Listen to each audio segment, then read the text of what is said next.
ഒരുപാടുണ്ട്. നേരം മഗ്‌രിബിന്റെ സമയത്ത് കിബിലക്ക് മുന്നിട്ടുണ്ട് പക്ഷിപ്പാട്ടും കുറത്തിപ്പാട്ടൊക്കെ പാടി ആര് പഠിപ്പിച്ചത്?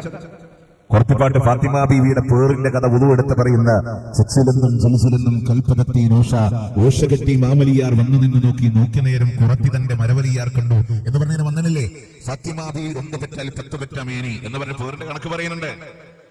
പക്ഷിപ്പാട്ട് എന്ന് പറയുന്ന അക്ബർ സുദഖാന്റെ കഥ ഒരു വ്യാഴവട്ടക്കാലം മുഴുവൻ പാതിരാവാതുകളിലും നിങ്ങൾ കൊണ്ടുവന്നതാ.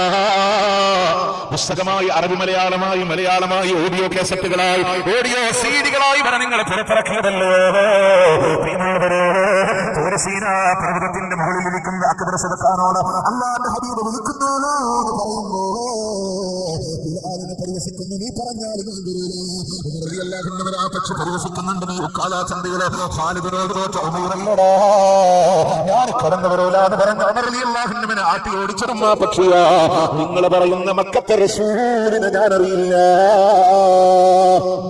പ്രിയമുള്ളവരെ ആ പക്ഷി അവിടുന്ന് അക്ബർ സുദഖാന്റെ പക്ഷിയുണ്ടല്ലോ. സുബഹിന്റെ നേരത്ത് മുട്ടായിട്ടോ ഞാൻ, ളുഹറിന്റെ നേരത്തും മുട്ടായുന്നിട്ടോ ഞാൻ, മേൽമാസാറിനായി കോട്ടിൽ ഞാൻ ചെല്ലുമ്പോ എന്റെ പക്ഷിയാക്കി പുറത്താക്കി എന്ന് പറഞ്ഞ് പാടി വരുന്ന സുബൈക്കും ളുഹറിനും മഗ്‌രിബിനൊക്കെ മുട്ടയിടുന്ന പക്ഷിയാണ്. പക്ഷേ ആ മുട്ടയുടെ ഓതറതിന്റെ ഭർത്താവല്ല എന്ന് പറഞ്ഞു ആ പക്ഷിയെ ആട്ടി പുറത്താക്കിയ കഥയാണ് പറയുന്നതെങ്കിൽ പക്ഷിയോട് ബിലാൽ വിളിച്ചു നോക്കി, ഉമർ വിളിച്ചു നോക്കി, പക്ഷേ പക്ഷി വരുന്നില്ല. നിങ്ങൾ പറയണ റസൂലുള്ളാഹിനെ ഞാൻ അറിയില്ല. അവസാനം ബിലാൽ പറയുന്നുണ്ട് ഞാൻ എങ്ങാനും തിരിച്ചു പോയാലോ ഇനി അടുത്തതായി കടന്നു വരുന്നതാരാ എന്ന് പറഞ്ഞ് അലി റളിയല്ലാഹു അൻഹുവിനെ പുകഴ്ത്തിയെടുക്കുന്ന ഒരു മേഖല കാണാം.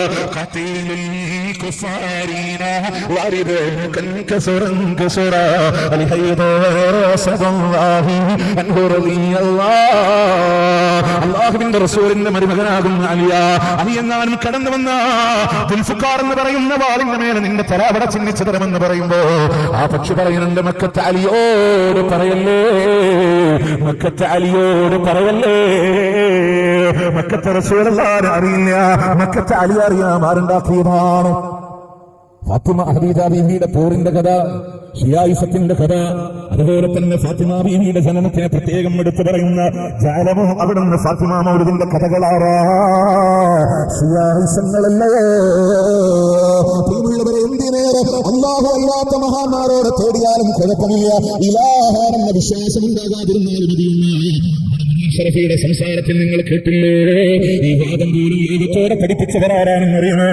ഷിയാക്കളുടെ ഖുമൈനി തന്റെ കശ്ഫുൽ അസ്റാർ എന്ന് പറയുന്ന കിതാബിൽ